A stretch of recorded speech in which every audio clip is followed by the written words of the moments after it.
வணக்கம் மக்களே, இன்னைக்கு டே 74ல் இருக்கோம். இன்றைக்கி மார்னிங் நம்ம கூட ஒர்க் அவுட் பண்ணுறதுக்கு ஒரு பார்ட்னர் கிடச்சிட்டாரு. இவன் வந்து என் ஸ்கூல்மேட்டு.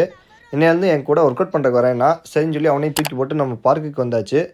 வந்தோட நம்ம எப்பயும் போல் ஒரு 2 ரவுண்ட் சூப்பராக ஓடி முடிச்சுட்டு அடுத்ததாக வார்ம் அப் ஸ்டார்ட் பண்ணி இது வந்து 10 to 15 மினிட்ஸ் பண்ணிட்டு வந்திருப்போம். இது முடித்தோட நம்மளோட ரெகுலர் ஒர்க் அவுட்டான புஷ்அப்பை ஸ்டார்ட் பண்ணியாச்சு.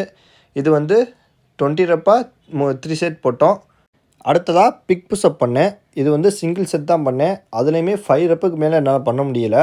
இதை நெக்ஸ்ட் டேக்கு நம்ம கொஞ்சம் கொஞ்சமாக இம்ப்ரூவ் பண்ணணும். இதை முடித்தோட நம்மளோட டிப்ஸ் ஒர்க் அவுட்டை ஸ்டார்ட் பண்ணேன். இது வந்து 3 செட் பண்ணிட்டேன்.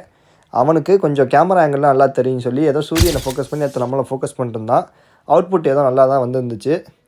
அடுத்ததான் நம்மளோட ஆப்ஸ் ஒர்க் அவுட்டில் லாங் ஆர்ம் க்ரன்ச்சஸ் ஸ்டார்ட் பண்ணி இது வந்து 3 செட் கம்ப்ளீட் பண்ணியாச்சு. இதுக்கடுத்து லெக் ரைஸ் செகண்ட் செட் போட்டேன். இதை கம்ப்ளீட் பண்ணி முடித்தோட நம்மளோட டேயை கம்ப்ளீட் பண்ணி கிளம்பியாச்சு. Tata, bye bye, see you.